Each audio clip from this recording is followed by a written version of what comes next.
በስመ አብ ወወልድ ወመንፈስ ቅዱስ አሐዱ አምላክ አሜን።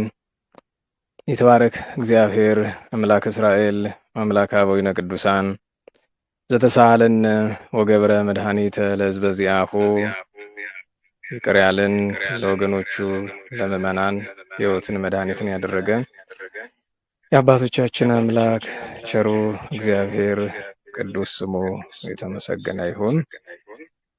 እንዴት አላችሁ?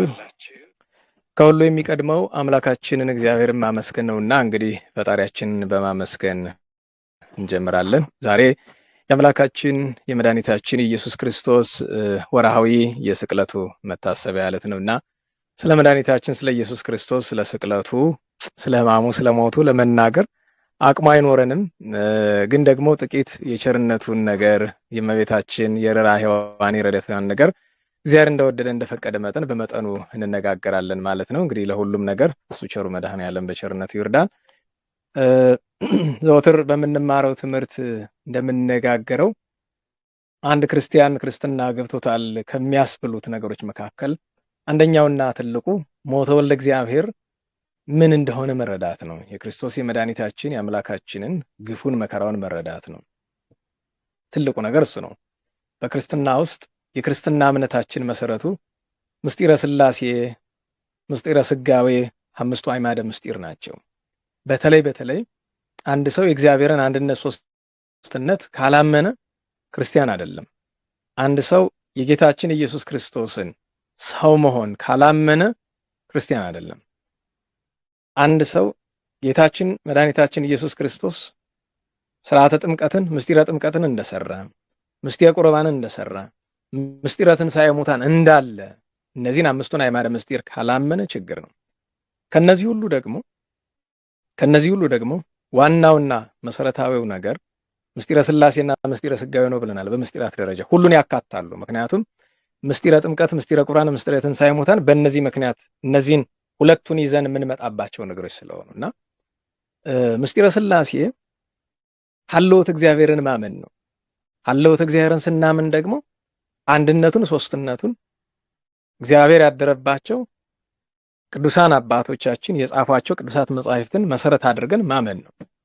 እግዚአብሔር አንድም ሶስትም የምንልበትን ምስጢር ማመን ነው።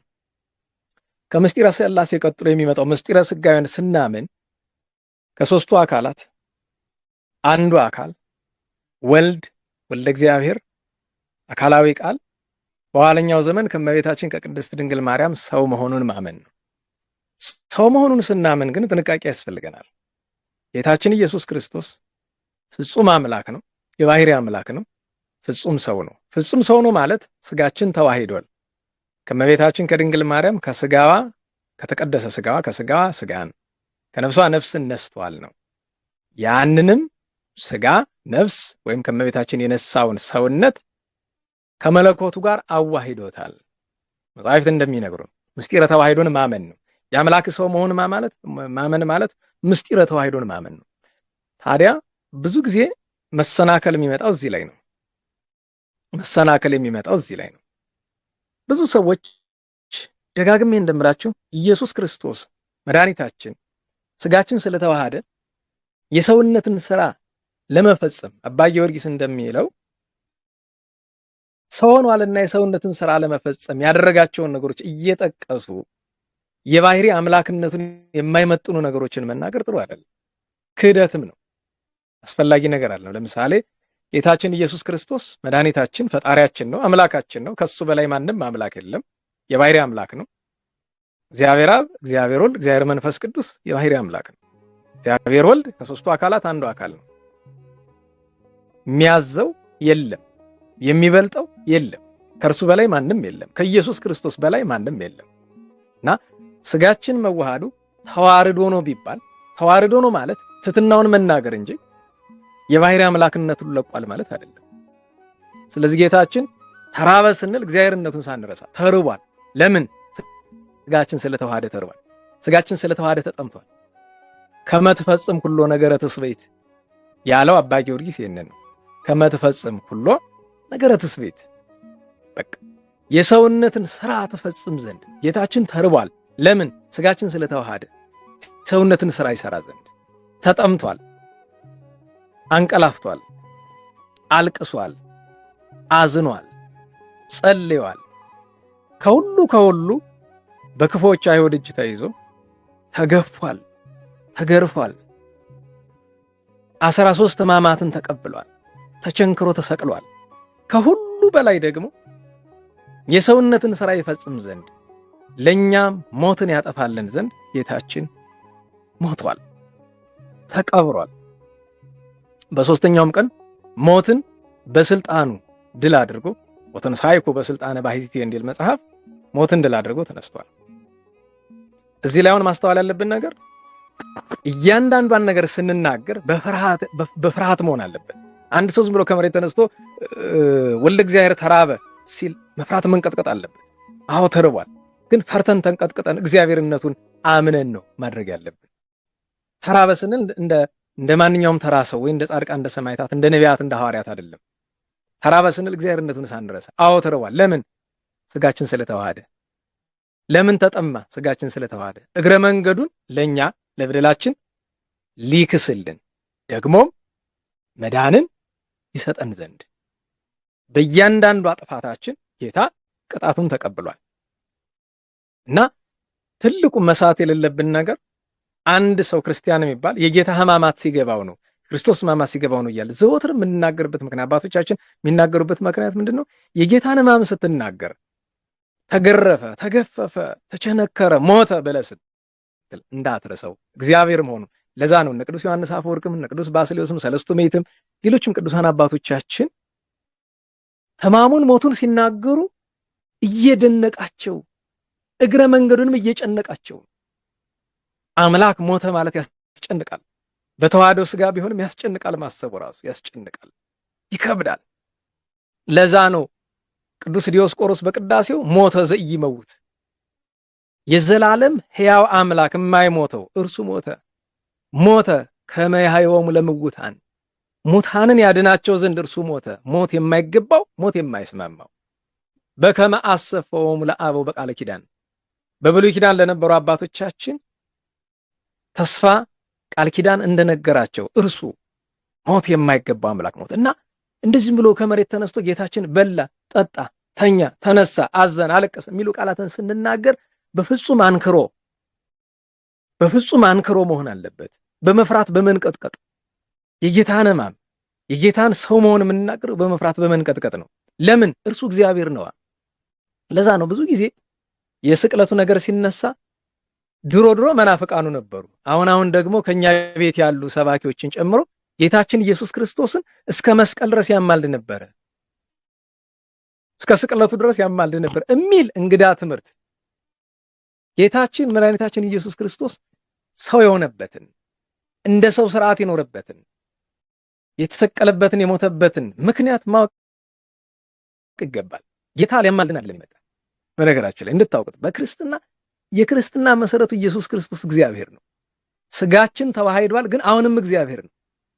ለዛ ነው ኢየሱስ ክርስቶስ እግዚአብሔር ነው ሁልጊዜ የምንለው። ኢየሱስ ክርስቶስ እግዚአብሔር ነው። ከእርሱ በላይ ማንም የለም። የመጣ ሊያስታርቀን እንጂ ሊታረቀን ሊያስታርቀን እንጂ ሊያማልደን አልመጣም። ክርስቶስ ወልደ እግዚአብሔር የመጣ ወልደ እግዚአብሔር ስጋችን የተዋሃደ ወልደ እግዚአብሔር ሰው የሆነ ለማስታረቅ እንጂ ለማማለድ አይደለም። እዚህ ላይ ብዙ ሰዎች ምንድነው ልዩነታቸው ይላል። ብዙ ጊዜ ተናግሬያለሁ፣ ዛሬም እደግመዋለሁ። ማማለድና ማስታረቅ ለፍጡር ሲነገሩ ተመሳሳይ ናቸው። እመቤታችን አማላጃችን አስታራቂያችን ብንላት ትርጉሙ ተመሳሳይ ነው።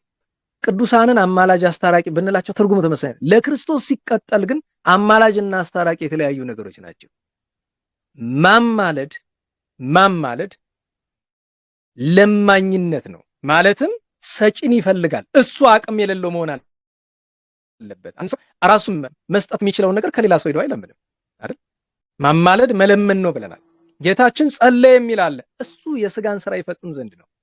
የሰውነትን ስራ ይፈጽም ዘንድ ነው ጌታ ፍጹም ስጋችን ስለተዋሃደ ነው የጸለየ እንጂ ጸሎት አድርጎ ከአባቱ የሚቀበለው ነገር ኑሮ አይደለም። ምክንያቱም ከባሕርይ አባቱ ጋር በስልጣን አንድ ናቸው። አነ ወአብ አሐዱ ንሕነ ዘርኤ ኪያየ ርእዮ ለአብ ብሏል ጌታችን።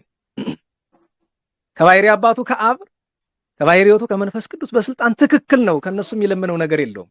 አንድ ናቸዋ። ተለማኝና ለማኝ የለባቸው። ጌታችን ጸለየ መባሉ ጌታችን ለመነ መባሉ በወንጌል ላይ ብትመለከት እንዲያ ሲል የሰውነትን ስራ ይፈጽም ዘንድና ለኛ አብነት የሆነን ዘንድ ነው። አባቶቻችን እንደሚሉ ጌታ ይህንን ያደረገበት ምክንያት መራቡ፣ መጠማቱ፣ መጸለዩ፣ መለመኑ፣ መስገዱ፣ መውደቁ፣ መነሳቱ እነዚህ በሙሉ አንደኛ ከመተፈጽም ሁሉ ነገረ ትስብእት የሰውነትን ስራ ይፈጽም ዘንድ ነው። አንድ ሁለተኛ ካሳ ነው፣ ሊክስልን ለኛ ለበደላችን ሊክስልን ያንን ያደረገ። ሶስተኛ አብነት ሊሆነን ነው፣ ምሳሌ ሊሆነን ነው። እንዴት እንደሚጸለይ እንዴት ክርስትና እንደሚኖር በተግባር ሊያስተምረን ነው። አራተኛ ደካማ ስጋችንን ተዋሂዶ ጸላዔ ሰናያትን ሰይጣንን ምርኮውን ሊቀማ ያስፈልጋልና ለአቅርቦተ ሰይጣን። ምክንያቱም እግዚአብሔር ነው ብሎ ካመንም አይሸሸዋል። እንዳይሸሽ በኋላ በስቅለት ቀን አምላኬ አምላኬ ብሎ ያለ ለካ ፍጡር ነው ፈጣሪ መስሎኝ ብሎ ሲመጣ ያው በነፋሳው ተራስ ጨንቆ የሲኦልን ነፍሳት ከርሱ ማርኳል። ስለዚህ ጌታችን አስታረቀ እንጂ አማለደ አይባልም ብለን ደጋግመን ተናግረናል። ማማለድ የቅዱሳን ስራ ነው። ምክንያቱም ማማለድ መለመን አንድ ሰው ከርሱ የሌለውን ነገር ነው ከሌላ የሚለምን። ቅዱሳን የሚያማልዱን ከእግዚአብሔር ዘንድ ወደኛ የሚመጣው ነገር ከነሱ ስለሌላቸው ነው። ለምን? ፍጡር ስለሆነ ከኢየሱስ ክርስቶስ ያለው ነገር ከነሱ ስለሌለ ነው። የሰጣቸውን ያክል ሰጥቷቸዋል። ለምሳሌ ነብዩ ቅዱስ ኤልያስ ስልጣን ተሰጥቶታል። በተሰጠው ስልጣን ከማረጉ በፊት ነብዩ ቅዱስ ኤልሳዕን ምን ላረግልህ ትወዳለህ ነው ያለው። እቺን ቃል እንዳትረሷት። ምን ላረግልህ ትወዳለህ? ምን እንዳረግልህ፣ አሁን ምን እንድለምንልህ ትፈልጋለህ አይደለም፣ ምን እንዳረግልህ የተሰጠው የስልጣን አለው። ግን የጠየቀው ነገር ከእርሱ በላይ ስለሆነ እንግዲህ መጀመሪያ ያለው ምን ልጠይቅልህ እግዚአብሔርን አላለው፣ ምን ላርግልህ ነው ያለው።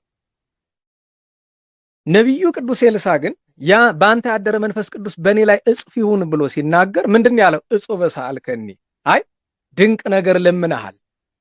ስለዚህ እግዚአብሔር ከፈቀደልህ እኔ ሳርግ ወደ ሰማይ ካየኸኝ ይደረግልሃል፣ ካላየኸኝ አይደረግልህም አለው። ለምን?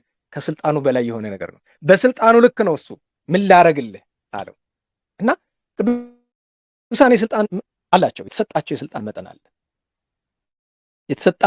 መጠን አለ። እንግዲህ ልብ በሉ፣ ተሰጥቷቸው እንኳን ለምሳሌ ኃጢአትን ይቅር ማለት ለሐዋርያት ተሰጥቷቸዋል።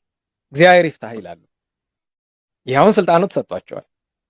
ግን ልብ በሉ፣ ሁልጊዜ እግዚአብሔር ይፍታህ ለማለት እነርሱ ከእግዚአብሔር ጋር መኖር አለባቸው። ከሰጪው ጋር ከሌሉ ማንኛውም ካህን ከእግዚአብሔር ጋር ካልሆነ ከኢየሱስ ክርስቶስ ከመድኃኒታችን ጋር ካልሆነ እግዚአብሔር ይፍታህ ብሎ የኃጢአትን ማሰሪያ መፍታት አይችልም። ከኢየሱስ ክርስቶስ የተለየ ካህን መፍታት አይችልም፣ ማሰርም አይችልም።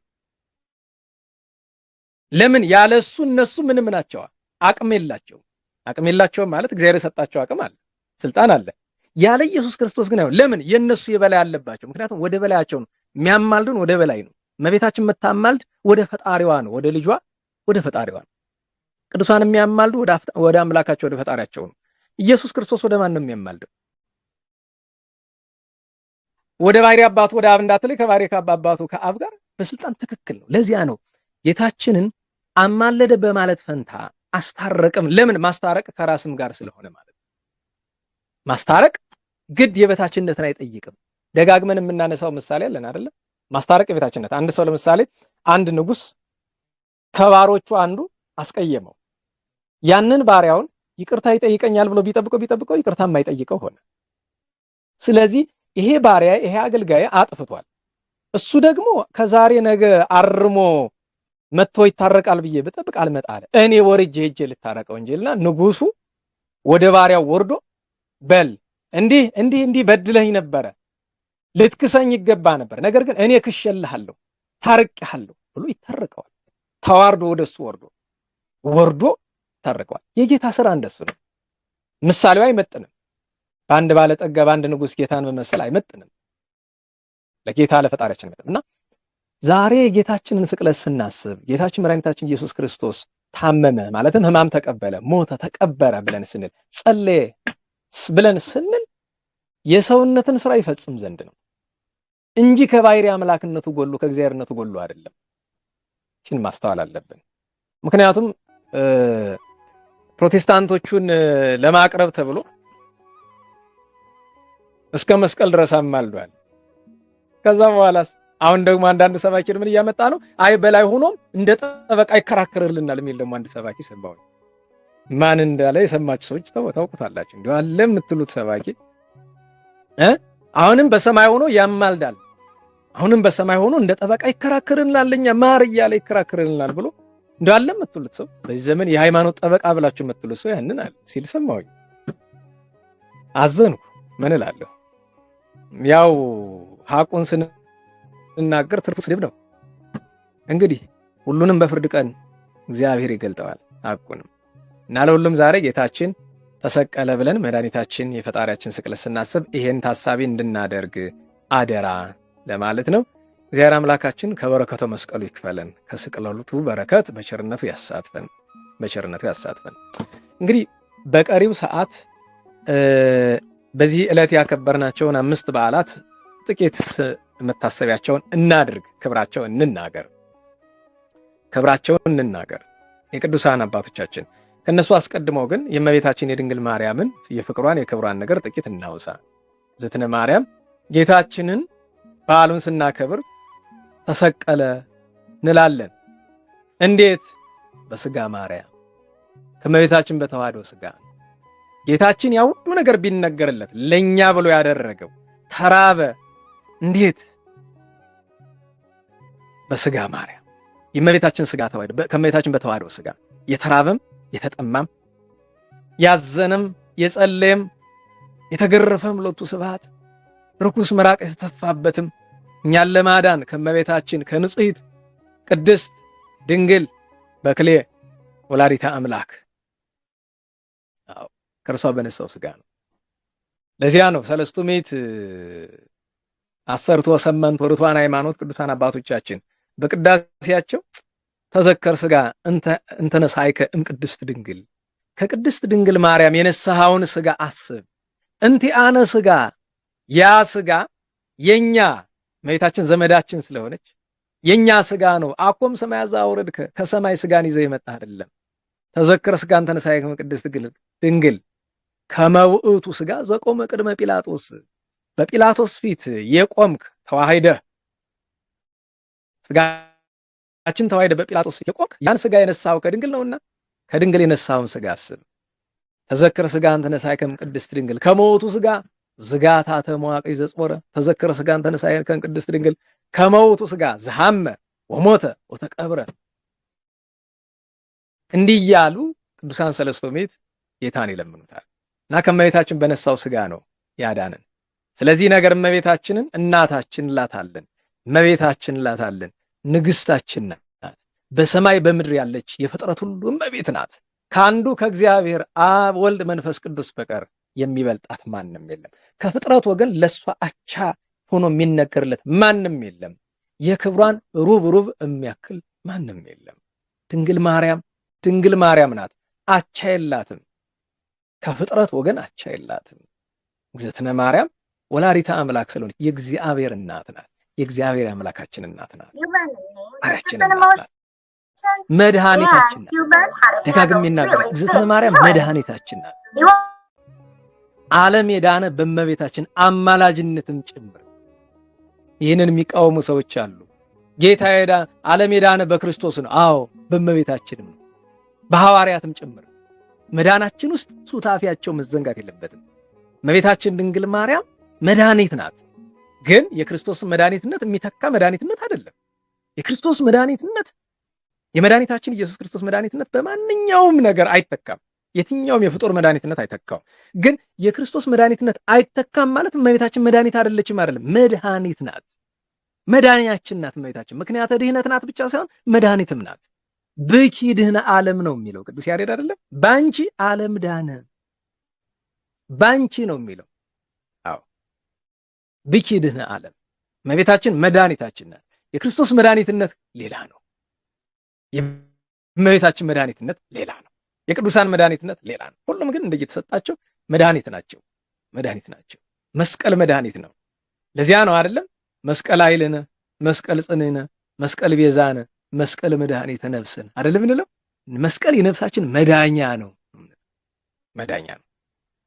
ታዲያ መድኃኒትነቱ ምንድነው? እግዚአብሔር በሰጠው ጸጋ።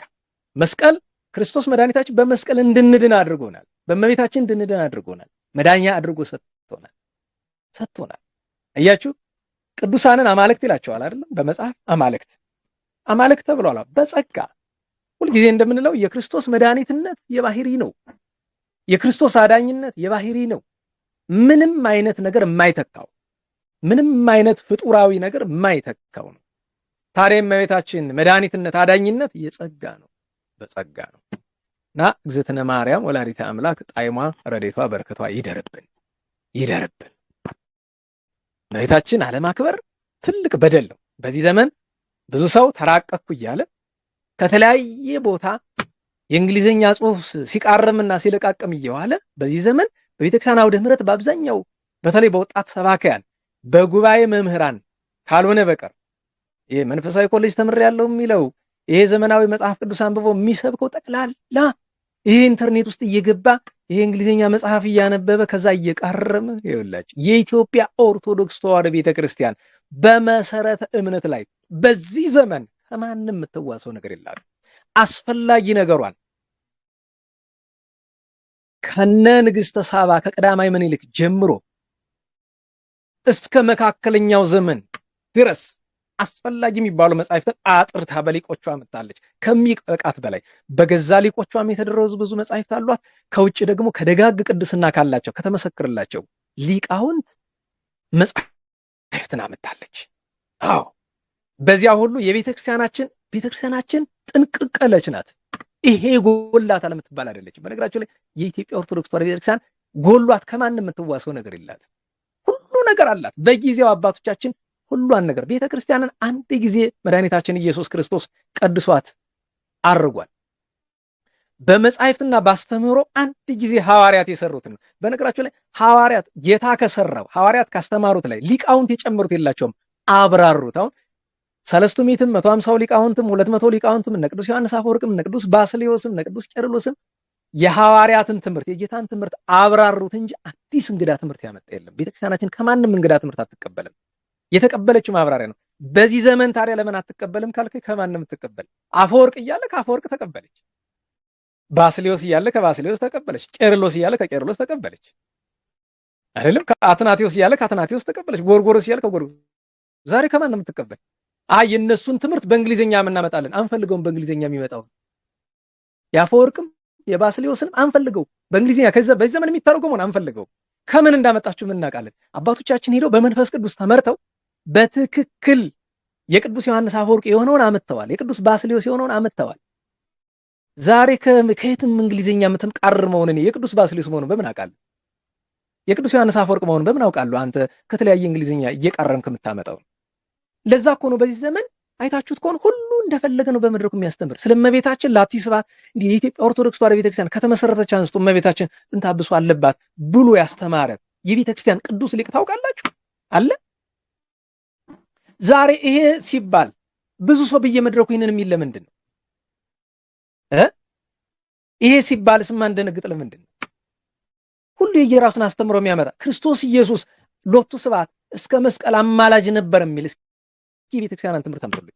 አማላጅ የሚል ትምህርት አምጡልኝ። እስኪ ቃሉ እንኳን ቢገኝ ለምሳሌ አሁን ተቀባም ይላል። አሁን ቅብ የሚባል ቃል ሲገኝ ተቀባም የሚለውን ቃል ቤተክርስቲያናችን ተዋህደ እያለች እየተረጎመችው በምስጢሩ እየተረጎመችው የምትሄዱ። አማላጅ የሚል ቃል መጽሐፍ ቅዱስ ላይ እንኳን ማማለድ የሚባል ቢቅድ ነግሬያቸዋለሁ። የሰውነትን ስራ ይፈጽም ዘንድ ስለሆነ ያደረገው አስታረቅ ብለን ነው የምናልፈው። እሱን ነው እንድናስተውለው የምፈልገው። እና መሰረታዊው ነገር በዚህ ዘመን ከየትም እየተቃረመ የሚመጣ ነገር ጆሮአችሁን ድፈኑ። አስፈላጊ አይደለም። ውድቀት ይመጣል። ይኸው የትምህርት መሰረት ልንገራችሁ። የእግዚአብሔር አንድነቱን ሶስትነቱን በጣም ጥልቅ ወደ ሆነው ነገር ሳትመራመሩ እግዚአብሔር አንድም ሶስትም ነው። አንድነቱ በባህሪ በህልውና በፈቃድ ነው። ባህሪ እግዚአብሔርን የሚከፍል እሱ ከሃዲ ነው። ፈቃድ እግዚአብሔርን የሚከፍል አብ፣ ወልድ፣ መንፈስ ቅዱስ የራሳቸው ፈቃድ አላቸው የሚል እሱ ከሃዲ ነው። ህልውናቸው አንድ ነው።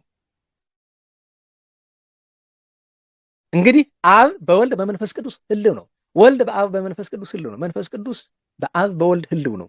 ይሄ መገናዘብ አላቸው። ከዚህ በላይ በጣም ዝርዝር ውስጥ ምስጢረ ሥላሴ አልገባም። እሱ ለሊቃውንት በጉባኤ ቤት እንተውላቸው።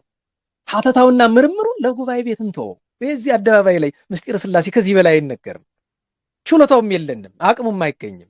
መንፈስ ቅዱስ አድሮብህ ካልተናገረ በቀር ከመጽሐፍ የለቃቀምከውን ነገር አምጥተህ ምስጢረ ሥላሴ ያውቃለሁ አትበለኝ። ብዙ ሰው በዚህ ዘመን ምስጢረ ሥላሴ ያውቃለሁ የሚል ከመጽሐፍ የቃረመውን ነው። አዎ ከመጽሐፍ መውሰድ ነውር ነው አይደለም። ከመጽሐፍ ቅዱስ ስላጠናው በጭንቅላት ምስጢረ ሥላሴ ታውቃለህ ማለት አይደለም። አታውቅም፣ ጨርሶ አታውቅም። ምስጢረ ሥላሴን ከመጽሐፍ ያገኛትን ያክል ጥቂቷን ነው በመድረክ መናገር ያለብህ። ሌላውን ጉባኤ ቤት አቆየው። በቃ መንፈስ ቅዱስ በሚራዳበት ቦታ ላይ አቆየው። ጸሎት ተደርጎ ጉባኤ ቤት እኮ ዳዊት ተደግሞ ዳሴ ማርያም ተደርሶ ግስ ተገሶ ጸዋቱ ተደርሶ ነው እኮ ጫማ ተወልቆ በትትና ተሆኖ እኮ ነው ጉባኤ ቤት ምርምር የሚደረገው። እስቲ ልዩዋቸው ሊቃውንት። ዝም ብለህ መድረክ ወጥተህ ምስጢረ ሥላሴ ትነትላለህ። በቃ አንድነቱን ሶስትነቱን ብቻ ባጭር አስረዳ። ያችን እመን። ቀጥሎ ምስጢረ ሥጋዌ ኢየሱስ ክርስቶስ እግዚአብሔር ነው። ይህን መላልሽንም እነግራችሁ። እርሱ የባህሪ አምላክ ነው። መቼ ከአምላክነቱ ለቆ አያውቅም። ስጋችን ሲዋሃድም እግዚአብሔር እንደሆነ ነው የተዋሃደው። ስጋችን ተዋህዶም እግዚአብሔር ነው። እየተራበም እግዚአብሔር ነው። እየተጠማም እግዚአብሔር ነው። ወደ ከርሰ መቃብር ሲወርድም ነፍሱን ከስጋው በገዛ ስልጣኑ ሲለይም እግዚአብሔር ነው። እግዚአብሔር ስለሆነ እኮ ነው በገዛ ስልጣኑ ነፍሱን ከስጋው ይለይ። እግዚአብሔር ስለሆነ ነው። ማንም አይደለም ነፍሱን ከስጋው ይለይም። ወደ ማንም አይለምንም፣ ወዴትም አይለምንም። የሰውነትን ስራ ለመፈጸም ጸልየዋል፣ ለምኗል። የሰውነትን ስራ ለመፈጸም ግን እንደኛ እንደ ሰዎች አይደለም። ለምንን እንደምንፈልገው አቅም አጥሮን የሌለን ነው። እኛ ያለንን ነገር በነገራችሁ ላይ ምሳዬን በልቼ ሆዴ ከሞላ በኋላ ምሳ ስጠኝ ብዬ እግዚአብሔርን እለምናለሁ እንዴ? በልቻለሁ አለኛ ምሳ አለኝ እያለኝ እንዴት ብዬ ባርክልኝ ብዬ ነው የምለምነው አይደል? ካለኝ ባርክልኝ ነው የምለው። መለመን የበታችነትን ይጠይቃል። ነው። ከዚያ ቀጥሎ እንድናምነው የሚያስፈልገው ነገር እግዝእትነ ማርያም ድንግል ወላዲተ አምላክ እመቤታችን ንጽሕት የአምላክ እናት ናት። መድኃኒት መባል ለሷም ተገብቷታል። ቤዛ መባል አባ ጊዮርጊስ ቤዛዊተ ኩሉ ዓለም የዓለም ሁሉ ቤዛ ነሽ ይላታል። እመቤታችን ቤዛ ተብላለች። ክርስቶስም ቤዛ ተብሏል፣ እመቤታችን ቤዛ ተብላለች። ክርስቶስም መድኃኒት ተብሏል፣ እመቤታችን መድኃኒት ተብላለች። ቅድም ነግሬያቸዋለሁ። የባህሪ የጸጋ ብለህ ድንበር ታበጅለታል። አለቀ በቃ።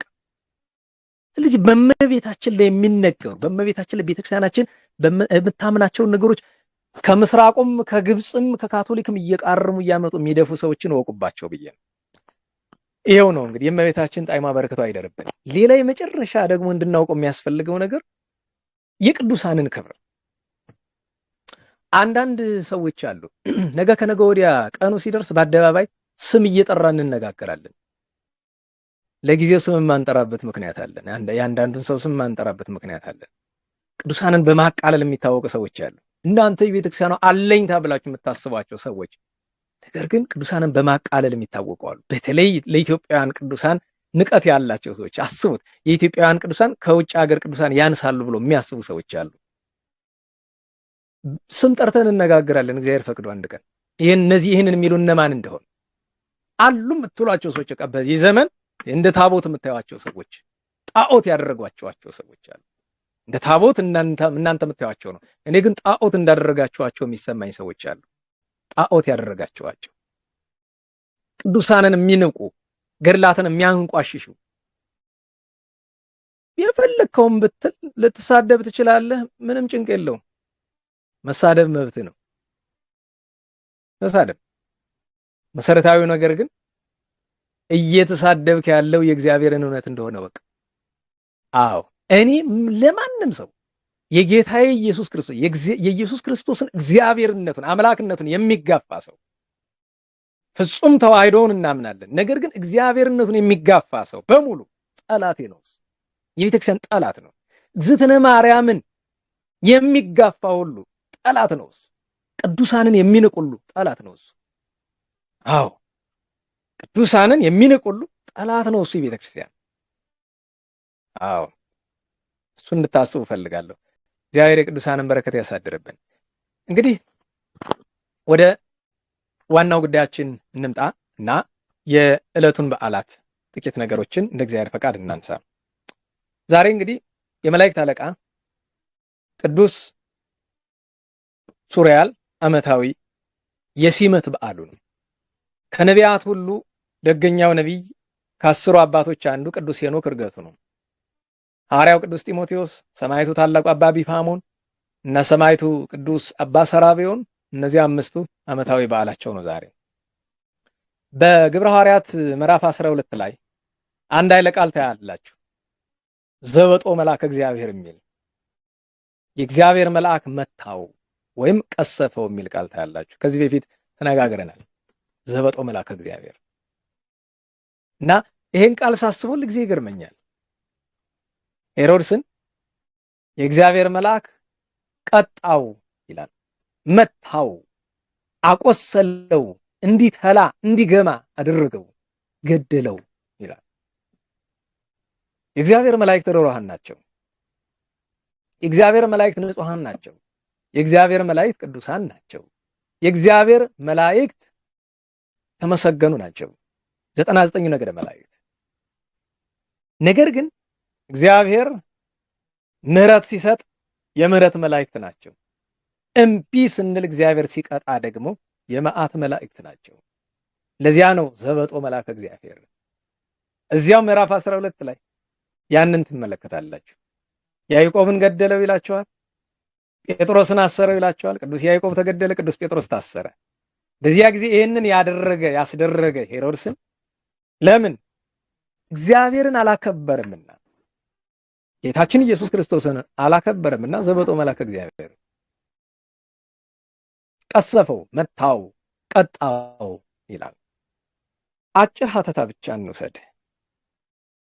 እግዚአብሔር ዓለምን ሲፈጥር በመጀመሪያው ፍጥረት ቀን በዕለተ እሁድ 8 ስነ ፍጥረትን ሲፈጥር ከነዚህ ስነ ፍጥረት 7ኛዎቹ መላእክት ናቸው። መላእክትን ፈጥሮ በነገድ 100 በከተማ 3 ኢየሩሳሌም ሰማያዊትን ጨምረው 4 የሚለው አሉ።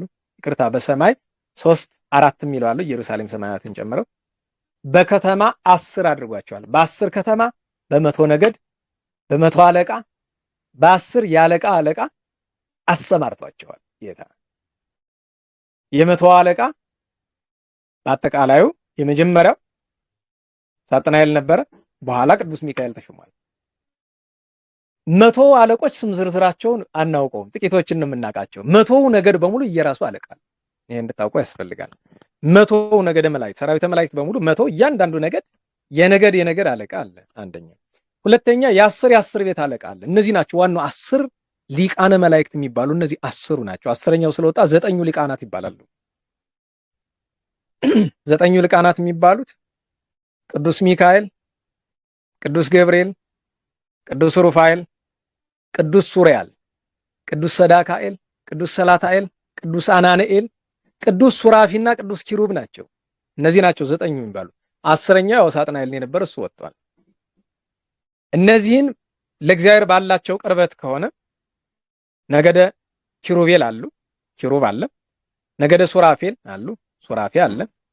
ነገደ ኃይላት አሉ፣ ቅዱስ ሚካኤል አለ። ልብ በሉ፣ ቅዱስ ሚካኤል በ10 ነገድ የኃይላት አለቃ ነው። እንግዲህ 10ሩ ነገድ ሱራፌል ይባላሉ፣ 10ሩ ነገድ ኪሩቤል ይባላሉ፣ 10ሩ ነገድ ኃይላት፣ 10ሩ ነገድ አርባብ እያልን ነው መናብርት፣ ስልጣናት፣ መኳንንት፣ ሊቃናትና መላእክት ብለን የምንከፍላቸው። የመጨረሻው 10ኛው አጋይስት ይባላሉ። እነዚህ የራሳቸው አለቃ አላቸው። የሁሉ አለቃቸው ደግሞ ቅዱስ ሚካኤል አለ። ከነዚህ መካከል ራብአይ ከ7ቱ ሊቃነ መላእክት ከ9ኙም ከ7ቱም ከ12ቱም 12ቱም ሲቆጠሩ 4ኛ ነው። 9ኙም ሲቆጠሩ 4ኛ ነው። 7ቱም ሲቆጠሩ 4ኛ ነው። ይኸውም ቅዱስ ሱሪያል ነው። በቤተክርስቲያናችን ቅዱስ ሳፍራ መላእክትን በአንድ ስም ነው የምናውቃቸው። እንዲያው የክብር ስማቸው ካልሆነ በቀር በአንድ ስም ነው። ቅዱስ ሱሪያልን ግን በ3 ስም ነው የምናውቀው። በአንድ መጽሐፍ የታወቀ በጋራ ሁላችን የምናውቀው ስሙ ሱሪያል ነው። በሌላ መጽሐፍ ሳፍራ ይለዋል። በሌላ ስፍራ ደግሞ ስራሊዩ ይለዋል። ራብአይ ምን ሊቃናት ከሊቃነ መላእክት 4ኛው እሱ ነው። የስልጣናት የ10ሩ ነገድ አለቃ ነው። እነ ቅዱስ ኡራኤልን የመሰሉ ሊቃነ መላእክት እንኳን በሱ ስር ነው ያሉት። ራብአይ አራተኛ ነው። ከሩፋኤል ቀጥሎ በማዕረግ አራተኛው እሱ ነው። ቅዱስ ሱሪያል የተሾመው ለሰው ልጆች ድህነት ነው። በዚህች ዕለት ሹመት የተሰጠው ጥር 27 ቀን ቅዱስ ሱሪያል ባናውቀው ባንጠቀምበት እንኳን የተሾመው ለሰው ልጆች መዳን ነው። ቅዱስ ጳውሎስ በዕብራውያን መልእክቱ ምዕራፍ 1 እንደሚነግረን መላእክቱን ዜሬሲዮ ለመላእክቱ መንፈሰ ወለሌ ተላከው ነደ እሳት፣ መላእክቱን መንፈስ የሚላኩትን ነደ እሳት የሚያደርግ እሱ ነው ብሎ አስከትሎ ምንድነው የሚለው? እነርሱ መዳንን ይወርሱ ዘንድ ላላቸው የሚላኩ አይደሉምን ይላል። ለሰው ልጆች መዳን ሁሉ።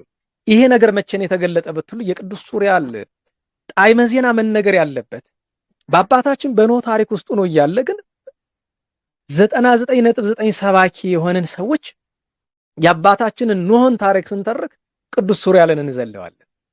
ምክንያቱም በቅዱስ ኖህ ታሪክ ውስጥ በእናታችን ሀይከል ታሪክ ውስጥ ቅዱስ ሱሪያል አለ። በነብዩ ቅዱስ ሄኖክ ታሪክ ውስጥ መጽሐፈ ሄኖክ ላይ ተመልከቱት፣ ቅዱስ ሱሪያል አለ። በቅዱስ እዝራ ታሪክ ውስጥ ቅዱስ ሱሪያል አለ። እንዲሁ በብሉይ ኪዳን ያለ እንዲሁ ከሌሎቹ እንዲሁ በግልጽ የተቀመጠበትን ማለት ነው። በስውር ሳይሆን በግልጽ የተቀመጠበትን እነዚህን ነው ማየት ያለብን። ለሰው ልጆች እንዳይጠፉ እንዲለምነው ሁሉም መላእክት ያማልዳሉ፣ ግን የተለየ ስልጣን አላቸው። የስልጣናት ጌታ ሲሆን የሱ ዋናው ስልጣኑ ምንድነው? ሱሪያል መልአክ እንተ ተስዕል መንፈስ ቅዱስ ፍጥረቱን ጨርሶ እንዳያጠፋ። እንግዲህ እግዚአብሔር ከአዳም አባታችን በ10ኛው ትውልድ በኖህ ዘመን ፍጥረቱን በደመሰሰ ጊዜ ታግሶ 8 ሰዎች ይድኑ ዘንድ ለነሱ መድኃኒት ሹመ ቅዱስ ሱሪያል ነው። ከሱ የሚቀድም ግን አንድ ታሪክ አለ። አባታችን ነብዩ ቅዱስ ሄኖክ፣ በነገራችሁ ላይ ዛሬ የሄኖክ እርገትና የሱሪያል ዓመታዊ የረፍት በዓል አንድ ላይ የሆነበትን ምክንያት ሰው አይረዳው። ምክንያቱም ይዘውት ከሄዱት ሊቃናት አንዱ እሱ ስለሆነ ነው። ነብዩ ቅዱስ ሄኖክን ወደ ሰማያት ካሳረጉት ምስጢራትን ካሳዩት መላእክት መካከል አንዱ ቅዱስ ሱሪያል ነው። ለሄኖክ ወዳጁ ነው። ለዚያ ነው በዓላቸው አብሮ የሚከበረው። እርገተ ሄኖክ ዛሬ ነው፣ የቅዱስ ሱሪያል ሲመቱም ዛሬ ነው። እና አባታችን ነብዩ ቅዱስ ሄኖክ በዛው እግረ መንገዱን የምናንሳው ዛሬ ዓመታዊ እርገት በዓሉ ስለሆነ ከአዳም 7ኛ ነው። አዳም ሴት ሄኖስን፣ ሄኖስ ቃይናን መላልኤልን፣ መላልኤል ያሬድን ይወልዳል። በያሬድ ዘመን በ6ኛው ትውልድ የሴት ልጆች ደቂቀ ሴት መላእክት የተባሉ እነሱ ናቸው። ሕይወተ መላእክትን የሚኖሩት በደብረ ቅዱስ ከላይ ያለው ቅድስናው ሰለቻቸውና ወደ ደቂቀ ቃየን ወርደው በእነሱ ርኩሰት መደመርን ፈለጉ። ይሄ ነገር የተደረገ በዘመነ ያሬድ ነው፣ በ6ኛ ትውልድ ነው። ዛሬም ያው ነው፣ መታወቁት ነው። ከቤተ ክርስቲያን ደብረ ቅዱስ ከቤተክርስቲያን ደብረ ቅዱስ ወርደን ከማንም ስንቃረም አንዱ መጥቶ ዘፈን ኃጢአት አይደለም ይለናል። ልብ በሉ እስኪ። እዛው በመጽሐፌ ነው ሄኖክ ምንድነው የሚለው? ቅዱስ ገብርኤልን እግዚአብሔር እንዲያለው ዘፋኞችን ሂድና አጥፋልኝ አለው ይላል። ሂድና ዘፋኞችን አጥፋልኝ። አሁን ደግሞ አንዳንዶቹ ምን ይላሉ? ዘፈን መልእክቱን እንየው፣ መልእክቱን እንየው። ዘፈኑ ውስጥ ያለው መልእክት ጥሩ የሚመስል ነገር ከሆነ እንቀበለው ነው፣ ዘፈኑ እናዳምጠው፣ እንዝፈን። እንደዛማ ከሆነ ቀላል ነው።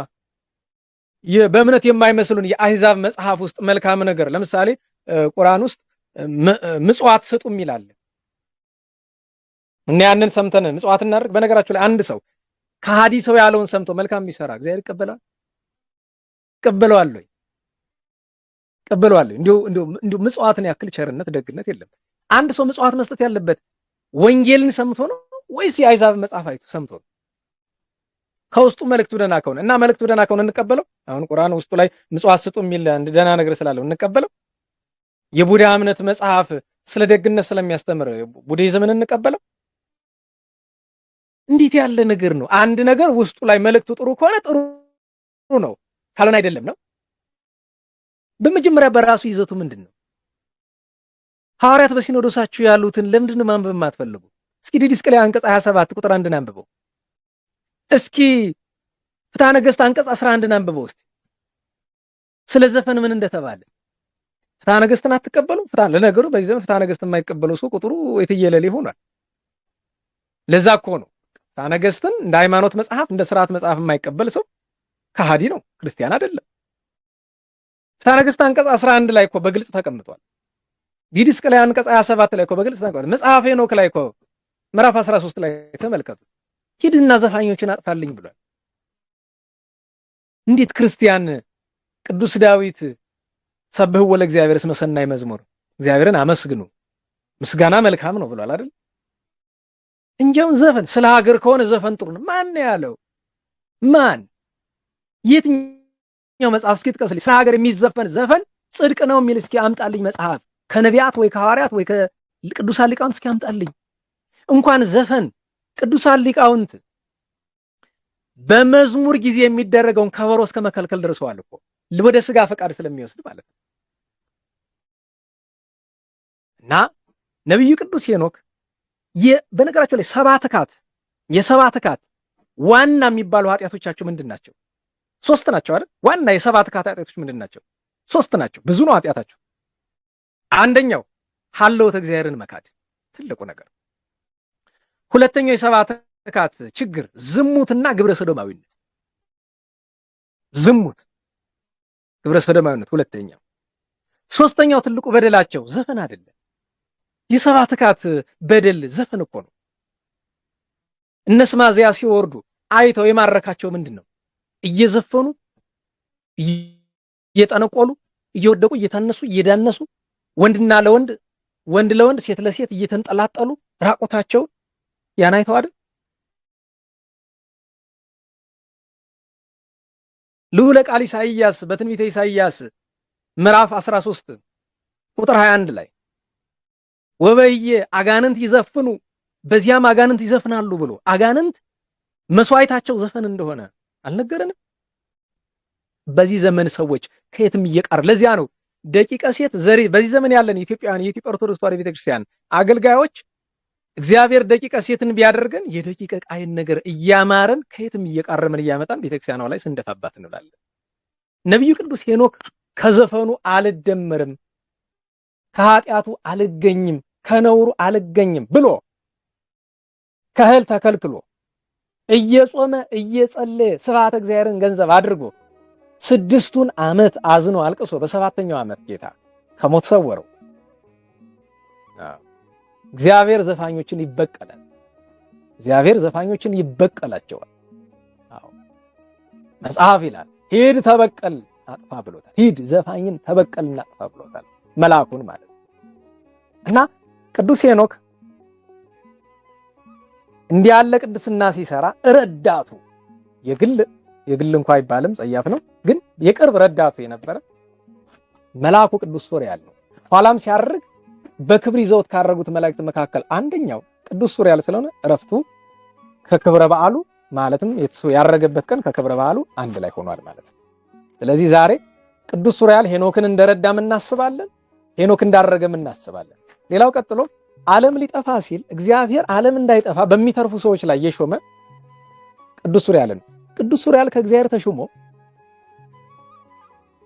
ወደ አባታችን ነው መጥቶ ዓለም በማየ አሽ ተጠፋለችና መርከብን ስራ ይቤሎ እግዚአብሔር ለኖህ ይላል። እግዚአብሔር ኖህን እንዲያለው በማን በመላኩ አድሮ ግበር ታቦተ በዘት ድህን ከጥፋቷ ትድን ዘንድ መርከብን ስራ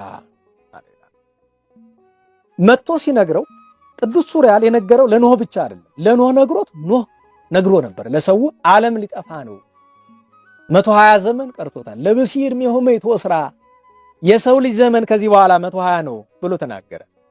ስለዚህ ከ120 ዘመን በኋላ ትጠፋላችሁ። ስለዚህ ንስሐ ግቡ፣ መርከብንም ስሩ። መርከብ ስሩ ብዙ ነው ትርጉም። በነገራችን ላይ መርከብ ብዙ ነው ትርጉም።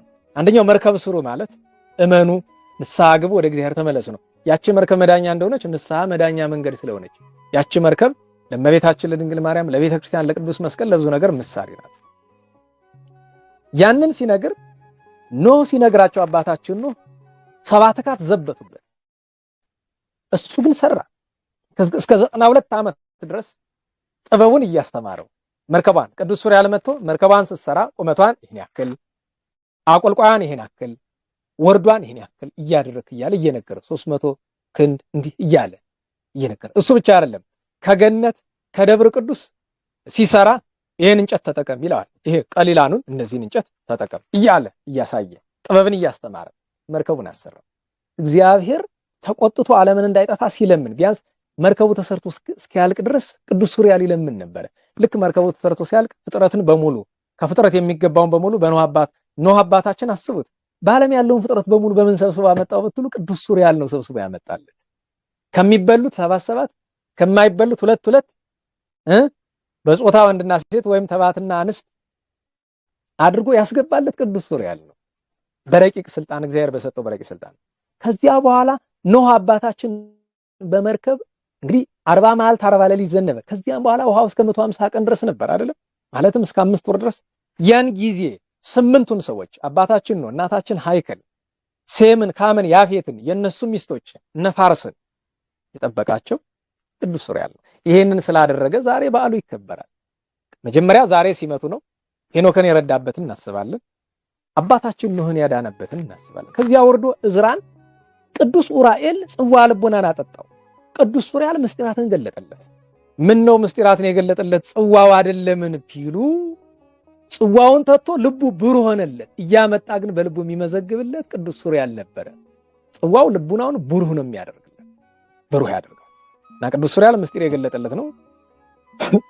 በሱ በድርሳኑ በስንክሳርም የቅዱስ ሱሪያል ለእዝራ ምስጢር የገለጠለት እሱ እንደሆነ ከዚያ ነቢያትን ሲራዳ ቆይቶ ጌታችን ሰው በሆነበት ወራት በደብረ ዘይት ጌታ 7ቱን ሊቃናት ጠርቶ ከሐዋርያት ጋር ሲያስተዋውቃቸው አንዱ ቅዱስ ሱሪያል ነበረ።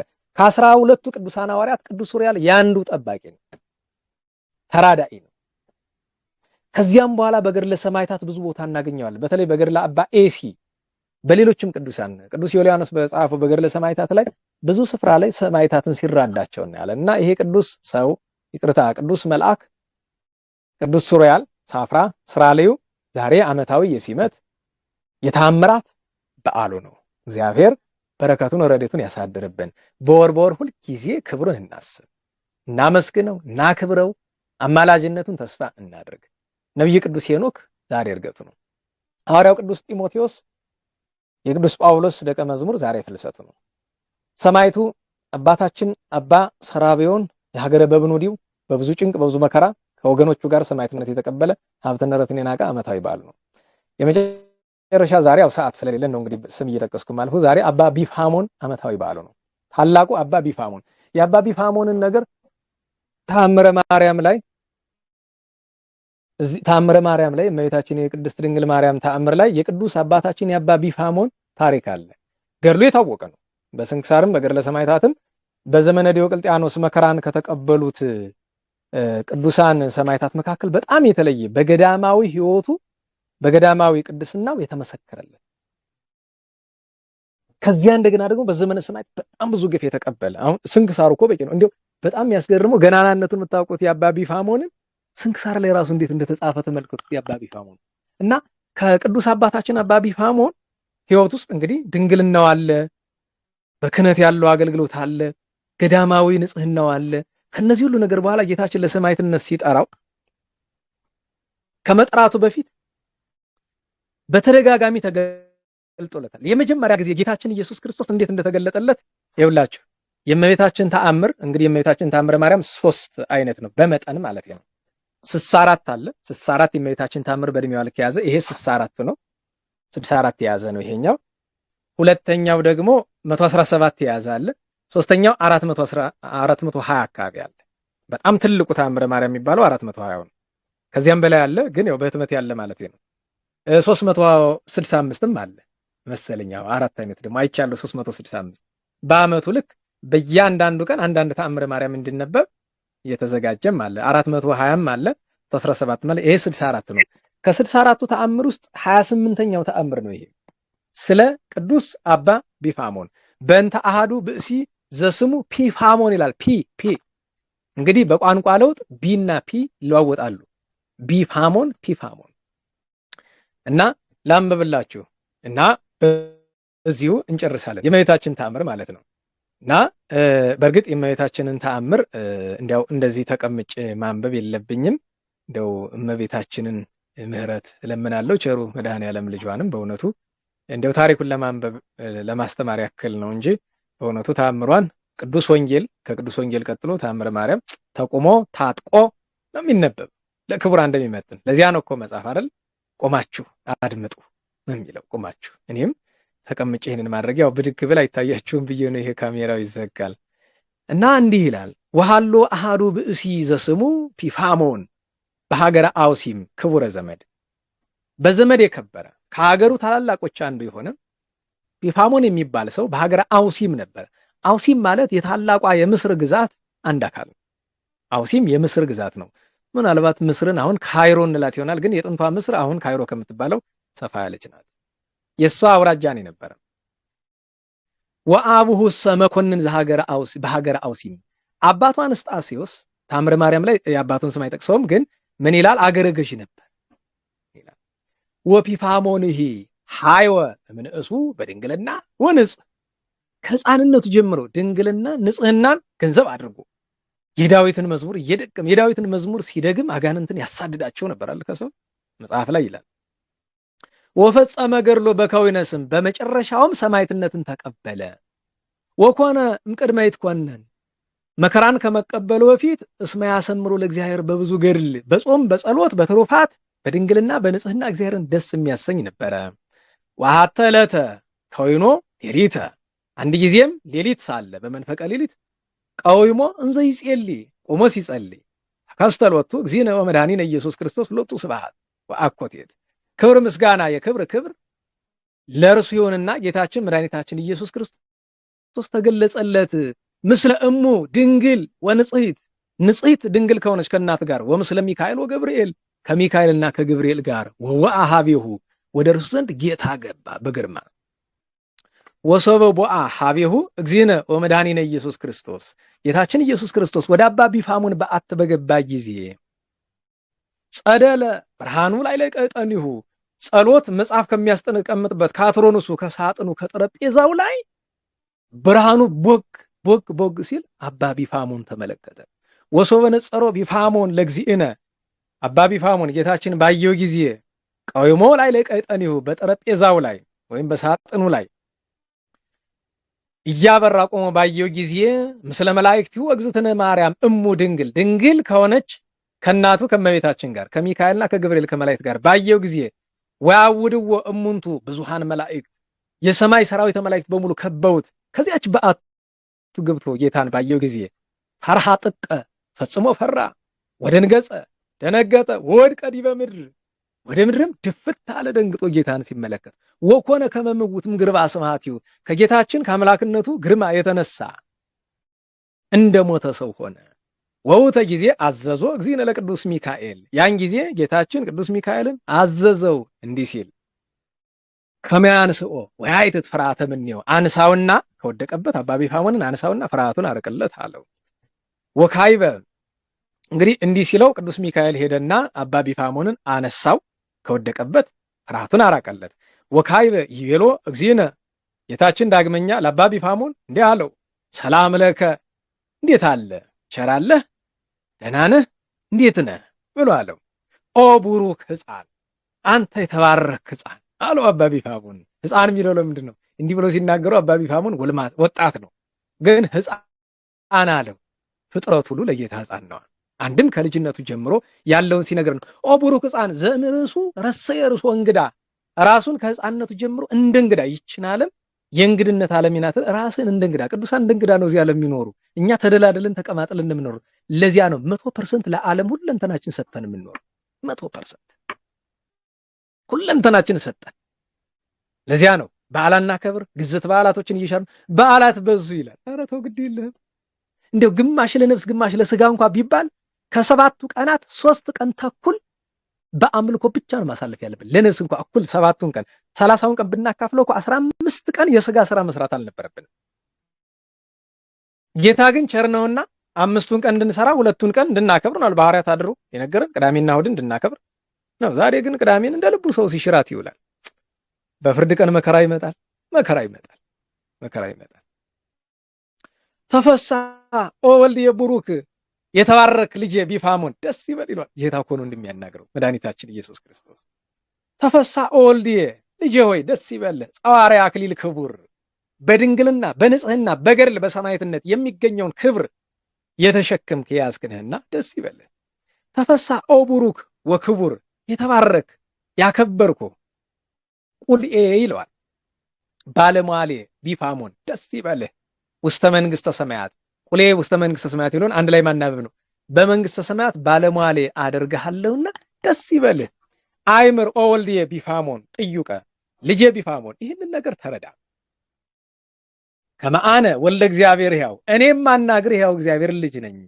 ወተሰጎኩም ቅድስት ድንግል ወንጽሕት፣ ንጽሕት ድንግል ከሆነች ከቅድስት ከእናቴ ከማርያም የተወለድኩ እኔ ነኝ።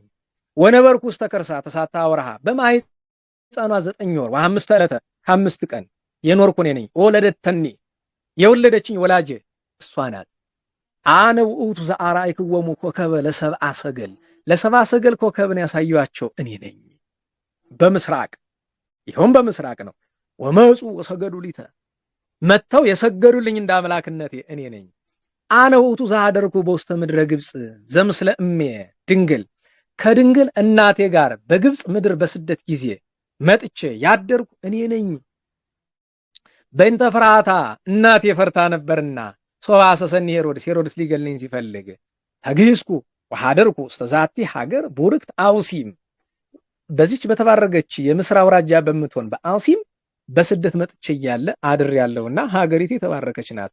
ኦ ፍቁሬ ቢፋሞን፣ ወዳጄ ቢፋሞን፣ ነያይ እቲ እሜ ድንግል፣ ድንግል እናቴ ይኸውቻትልህ ይለዋል እያሳየ እመቤታችን በቀኙ ቁማ። ነዋትልህ ተመልከት፣ ዘተሰጎኩምንያ ከሷ ስጋን የተዋሃድኩ፣ ዛምጻይክዋ ምስሌ ከኔ ጋር ይዤልህ የመጣው፣ ከመትሐውፅከ አንተ እንድትጎበኝ፣ ወትብጽሕ ለከ እንድትደርስልህ፣ ምስለ ሚካኤል ወገብርኤል ከጠባቂዎቿ ከሚካኤልና ከገብርኤል ጋር። ወዘንተ ይቤሎ እግዚእነ በቃሎሙነ፣ በማይዋሽ ቃሉ ጌታ አባ ቢፋሞንን እንዲህ አለው አለና ደራሲው ደግሞ ምን ይላል? ኦግዝቴ እመቤቴ ሆይ ቅድስት ድንግል በክሌ፣ በሁለት ወገን ድንግል የሆንሽ ቅድስት የሆንሽ ማርያም፣ ዘበራይስጢ ማርያም፣ በበራይስጢ ልሳን የብዙሃን እናት ማርያም የምትባይ ሰማይት ይትፈሱ በዋጼኪ፣ ሰማይታት ስትጎበኛቸው ደስ ይላቸዋል ይደሰታሉ። ወይፈጽሙ ገድሎሙ በትንንናኪ፣ በአማላጅነትሽ ገድላቸውን ይፈጽማሉ። ወይነሱ አክሊሎሙ ለመዊ፣ ድል ነስተው የሚያገኙትን አክሊል ይወስዳሉ። ይኸውም በረድኤትኪ፣ ይኸውም በአንቺ ረዳትነት አማላጅነት ነው። እስመ ለዘሐወጽኪዮ አንቲ፣ አንቺ የጎበኘሽውን ይሄ ብፁዕ ወልድኪ ልጅሽም ይጎበኘዋል አለና ኦግዝቴ ማርያም፣ እመቤቴ ማርያም ሆይ በረከተ ጸሎትኪ ወሀብተ ረድኤትኪ ወምሕረተ ፍቁር ወልድኪ፣ ያንቺ ጸሎትሽ በረከትሽ፣ የልጅሽ ቸርነቱ ምሕረቱ፣ ያንቺ የረድኤትሽ ሀብት ወበረከተ አባ ቢፋሞን፣ የአባ ቢፋሞን በረከት ይሃሉ ምስለ ሀጥእ ገብረ መድኅን፣ በሀጥእ ገብረ መድኅን ላይ ሆኑ፣ ወምስለ ኩልነ ህዝበ ክርስቲያን፣ ይህንን በሚሰሙት ላይ ሁሉ ይሁን ይላል ደራሲ ተአምረ ማርያምን ያዘጋጀ እግዚአብሔር አምላካችን። የአባ ቢፋሞን መከራ ተቀብሎ ግፍ ተቀብሎ ሰማዕት ሆኗል። የእመቤታችን ወዳጅ የክርስቶስ ወዳጅ ነው እና እግዚአብሔር አምላካችን የቅዱሱን የአባ ቢፋሞንን በረከት ያሳድርብን። አሁን ወደ ማጠቃለያችን እንምጣ። መነሻችን ነገር ሃይማኖት ነው። ጥቂት ስለ ምስጢረ ሥላሴ፣ ስለ ምስጢረ ሥጋዌ፣ ስለ ጌታችን ሕማምና ስለ ባሕርይ አምላክነቱ፣ ስለ እግዝእትነ ማርያም፣ ስለ ቅዱሳን፣ ከዚያ የዕለቱን በዓላት አውስተናል። ማጠቃለያችን ምንድን ነው የሚሆነው? ዘመኑ ከባድ ነው። አውቃለሁ በጣም ግራ የሚያጋባ ጊዜ ነው። ብዙ ወንድም እህቶቻችን ግራ ተጋብተዋል። ማንን እንስማ እያሉ ለምን 49 አፍ ነው ቤተክርስቲያን ውስጥ የሚሰማ። ሁሉ የፈለገውን ነው የሚናገር። ቤተክርስቲያኗ ትናንት ይዛ የመጣችውን ትቶ ከየትም እየቃረመ ነው የሚናገር። አሁንም ብትሰሙኝ ለእናንተ፣ ባትሰሙኝም ዕዳው በእናንተ ይሆናል። ምክንያቱም እግዚአብሔር በሚያውቀው እምፈልገውን ነገር አለ የምነግራቸው፣ መሆን ያለበትን እውነቱን የምነግራቸው፣ ፍላጎቴን አይደለም እየነገርኳቸው ያለሁት። በእያንዳንዱ ነገር ከሁሉ ጋር እንደውሻ ስናከስም ሙል ፍላጎቴ ሆኖ አይደለም፣ እንደ እሳት ስንገበገብ ሙል ፍላጎቴ ሆኖ አይደለም። የኔ ፍላጎት እሱ አይደለም። አሁንም ይሄን ሁሉ የተናገርኩትን ነገር እኔ ያሰብኩት ሌላ ነው፣ የተነገረው ሌላ ነው። ከሰው ፍላጎት አይደለም። ይሄ እኔ ፍላጎት አይደለም። አባቶቻችንን ዘውትር እንለምናቸዋለን ወደ እግዚአብሔር እንዲያማሉ። ለምን በዚህ ዘመን አገልጋይ እንደመሆን ሰቆቃ የለም። እንደው በዚህ ዘመን እንደመኖር ሰቆቃ የለም። መኖር ራሱ ሰው እንደው ሁሉን ነገር ትቶ ዝም ብሎ ምድራዊ ህይወት አይጉደልብኝ ብሎ ይኖራል እንጂ ለነፍስ ይሄ ዘመን ስቃይ ነው። ሁሉ በፈቃዱ የሚኖርበት፣ ሁሉ የፈቃዱን የሚያስተምርበት፣ የእግዚአብሔርን ቃል ለራስ ፈቃድ ሁሉ እያጣመመ የሚተረጉምበት ዘመን ላይ ደርሰናል። አባት የጠፋበት ዘመን፣ እረኛ የጠፋበት ዘመን፣ መሪ የሌለበት ዘመን፣ ቤተክርስቲያኗ የኔ ባይ የሌለባት ዘመን ደርሷል። እና ወገኖቼ ትምህርት አታብዙ። እኔ የመጣሁት ላስተምራችሁ አይደለም። የቅዱሳንን ክብር ተነጋግረን በረከት እንድታገኙ እንድናገኝ ነው። አዲስ ዕውቀት ልጨምርላችሁ አልመጣሁ። እና እባካችሁ ተጠንቀቁ፣ እባካችሁ ተጠንቀቁ። በምንም ነገር አልላችሁም፣ እንደ በሞቴ ይሁንባችሁ። ተጠንቀቁ። ራሳችሁን ልባችሁን ጠብቁ። ከምትሰሙት ነገሩ ራሳችሁን ጠብቁ። ብዙ ቆሻሻ አታስገቡ። በስብከት ሰበብም ቢሆን በመዝሙር ሰበብም ቢሆን እባካችሁ በአይናችን የሚገባውን ቆሻሻ እንቆጣጠረው፣ በጆሮአችን የሚገባውን ቆሻሻ እንቆጣጠረው። ጽድቅ ዘመነኛ መጽሐፍትን በማንበብ አይገኝም። ቅዱሳንን ገድላት አንብቡ። የጥንት አባቶቻችን ድርሳናትን አንብቡ። ትምህርት ትፈልጋላችሁ? የቅዱስ ዮሐንስ አፈወርቅን ድርሳኑን ተግሳጹን፣ የቅዱስ ባስልዮስን ሥርዓት አንብቡ። ፍትሐ ነገሥት የሚያስተምራችሁን ፈልጉ። የእግዚአብሔርን ሥርዓትና እውነት የሚያስተምራችሁን ለእግዚአብሔር ክብር ሰጥቶ ለባህሪ አምላክነቱ ክብር ሰጥቶ የሚያስተምራችሁን ፈልጉ። ለእመቤታችን ለድንግል ማርያም በፍጹም ልቡ ለፍቅሯ የተገዛ ሰው ፈልጉ። እመቤታችን ድንግል ማርያምን አውቃሃት አይደለም ማስተማር የምትችለው፣ ወድሃት ብቻ ነው ማስተማር የምትችለው። ፍቅሯ ከሌለ ስለሷ ብታስተምር ተራ የቃላት ጋጋታ ነው። ስለ እመቤታችን 100 መጽሐፍ ብትጽፍ አንተ ከእግዚአብሔር ምንም ዋጋ አታገኝም። ከፍቅሯ ተነስተህ ካልጻፍከው በቀር፣ ከፍቅሯ ተነስተህ ካልሰበከው። ወድሃት መንፈስ ቅዱስ ሊያናግርህ ግድ ነው። ከወደድካት መንፈስ ቅዱስ ነው የሚናገርብህ። ጌታችን መድኃኒታችን ኢየሱስ ክርስቶስ የባህሪ አምላክነቱን አምነኸው ለፍቅሩ ተገዝተህ ነው መስበክ፣ ማስተማር፣ መኖር። አደራው እሱ ነው። እግዚአብሔር አምላካችን የቸርነቱን ስራ ይስራልን፣ ሀገራችንን ሰላም ያደርግልን፣ ከእመቤታችን ጣዕሟን ፍቅሯን ያሳድርብን፣ ሀገራችን ይጠብቅልን፣ ከመከራው ያድነን፣ ከመከራው ያድነን። የሚመጣው ከባድ ነው። አሁን ያለው እንኳን እንዴት እንደሚያስጨንቅ እዩት እስኪ። ባለፉት 6 ዓመታት የሆኑ እንኳን እንዴት እንደሚያስጨንቅ እዩት እስኪ። ይሄ እኮ ገና እየመጣ ያለው ነገር እኮ ብልጭታውን ያክልም እኮ። ዋናው ነገር እኮ በጣም ከምታስቡት በላይ ነው። በነገራችሁ ላይ በምን ቋንቋ እንንገራችሁ? በሞቴ እኔን ስደበኝ፣ ግን ንስሐ ግባ እባክህ፣ አልቅስ እባክህ፣ ቤት ገብተህ አልቅስ እባክህ፣ እባክህ ግድ የለም እባክሽ፣ ስደበኝ፣ ጥላኝ፣ ፈለግከውን አድርገኝ፣ እባክህ ግን አልቅስ፣ እባክህ ተመለስ፣ እባክህ ስለሰበክ እግዚአብሔር ቅርብ አትሆንም፣ ስለዘመርክ እግዚአብሔር ቅርብ አትሆንም፣ አስቀድሳለሁ በማለት ብቻ እግዚአብሔር ቅርብ አትሆንም። ልብህን ስበረው መጀመሪያ እስኪ፣ መበደልህን እወቅ እስኪ። እንዲህ ተላይ ተራራ የወጣው ልብ ይውረድ እስኪ። ሰዎች ሲናገሩ ስድብና ተቃውሞ የሚቀድምህ ለምንድን ነው? በድልሃል ስትባል እንደው ጻድቅ ብትሆን እንኳን ለምን አዋትልም? እሺ ጻድቅ ነህ ልበል። አንተ ይሄንን የምትሰማኝ ማንኛውም አንተ ወይ አንቺ ጻድቃን ናችሁ እንበል። እሺ እንደ ልባችሁ ፍላጎት። ግን ጻድቅ ሰው ኃጢአተኛ ነህ ሲባል አዎ እኮ ነው የሚል። አዎ በድያለሁ ነው የሚል እኮ። ተው መንፈስ ቅዱስ አይራቀን። ግድ የላችሁ ግድ የላችሁ። ተው ግድ የለም። ተው እንደው በሞቴ ተው ግድ የለም።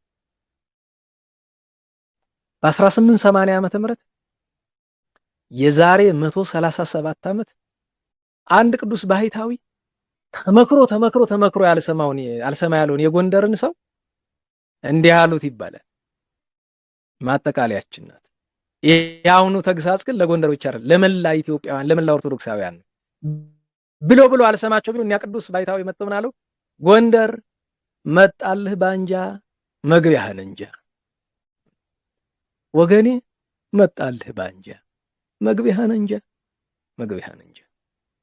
የእግዚአብሔር አምላካችን ቅዱስ ስሙ ተመሰገነ ይሁን። ስብሐት ለእግዚአብሔር ልዑል ወለወላዲቱ ድንግል ወለመስቀሉ ክቡር ዕፀ ሣህል አሜን።